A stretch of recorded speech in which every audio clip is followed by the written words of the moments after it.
Horace Minor demonstrates that attitudes about the body have an influence on many institutions in Nacirema society. The magical beliefs and practices of the Nacirema present such unusual aspects that they will be described here as an example of the extremes to which human behavior can go.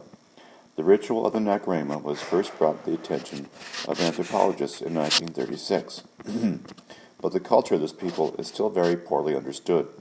Little is known of their origin, although tradition states that they came from the East. Nacirema culture is characterized by a highly developed market economy, which has evolved in a rich natural habitat. While much of the people's time is devoted to economic pursuits, a large part of the fruits of these labors and a considerable portion of the day are spent in ritual activity. The focus of this activity is the human body, the appearance and health of which loom as a dominant concern of the people. While such a concern is certainly not unusual, its ceremonial aspects and associated philosophy are unique. The fundamental belief underlying the whole system appears to be that the human body is ugly and that its natural tendency is to debility and disease. Man's only way of avoiding these characteristics is through the use of ritual and ceremony. Every household has one or more shrines devoted to this purpose. While each family has at least one such shrine, the rituals associated with it are not family ceremonies but are private and secret. The rites are normally only discussed with children, and then only during the period when they are being initiated into these mysteries. The focal point of the shrine is a box or chest which is built into the wall. In this chest are kept the many charms and magical potions, without which no native believes he could live. These preparations are secured from a variety of specialized practitioners. The most powerful of these are the medicine men, whose assistants must be rewarded with substantial gifts.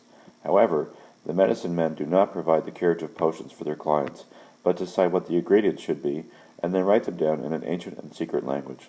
This writing is understood only by the medicine men and by the herbalists, who for another gift provide the required charm. The charm is not disposed of after it has served its purpose, but is placed in the charm box of the household shrine.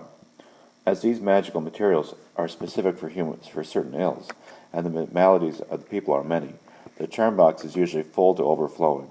The magical packets are so numerous that people forget what their purposes were and fear to use them again.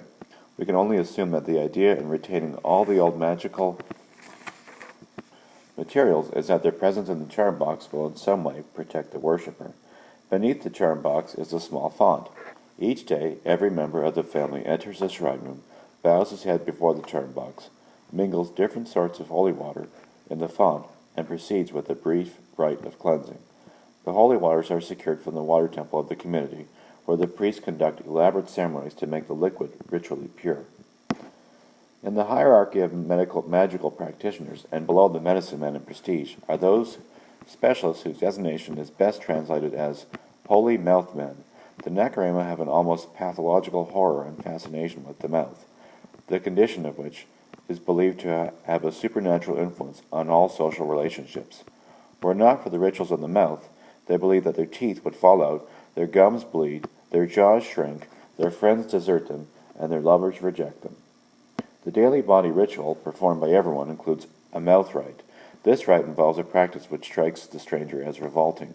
The ritual consists of inserting a small bundle of hog hairs into the mouth, along with certain magical powers, and then moving the bundle, powders, and then moving the bundle in a highly formalized series of gestures. The people seek out a holy mouth man once or twice a year. These practitioners have an impressive set of tools. The use of these items in the exorcism of the evils of the mouth involves almost unbelievable ritual torture of the client. The holy mouth man opens the client's mouth and enlarges any holes which decay may have created in the teeth. Magical materials are put into these holes. In the client's view, the purpose of this is to stop decay and to draw friends. The extremely sacred and traditional character of the rite is evident in the fact that the natives return to the holy mouth man year after year, despite the fact that their teeth continue to decay. One only has to watch the gleam in the eye of the holy mouth man as he jabs an awl into an exposed nerve to suspect that a certain amount of sadism is involved in the personality of this population. Most of the population shows definite masochistic tendencies. These tendencies are exhibited in the daily body ritual which is performed by men. This part of the rite includes scraping and lacerating the surface of the face with a sharp instrument. Special women's rites are performed only 4 times during each lunar month, but what they lack in frequency is made up in barbarity. As part of this ceremony, women bake their heads in small ovens for about an hour. The medicine men have an imposing temple, or latipso, in every community of any size. The more elaborate ceremonies required to treat very sick patients can only be performed at this temple. These ceremonies involve not only the miracle worker, but a permanent group of Vestal maidens who move about the temple chambers in distinctive costume and headdress. The latipso ceremonies are so harsh that it's amazing that a fair portion of the really sick natives who enter the temple will ever recover. Small children have been known to resist attempts to take them to the temple, because that is where you go to die. Despite this fact, sick adults are not only willing but eager to undergo the ritual purification, if they can afford to do so.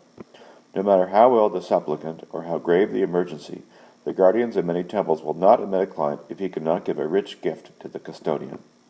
Even after one has gained and survived the ceremonies, the guardians will not permit the client to leave until he makes still another gift. The supplicant entering the temple is first stripped of all of his or her clothes. In everyday life, the Nacirema avoid exposure of his body and its natural functions. Bathing and excretory acts are performed only in the secrecy of the household shrine, where they are ritualized as part of the body rites. Psychological shock results from the fact that body secrecy is suddenly lost upon entry into the latipso.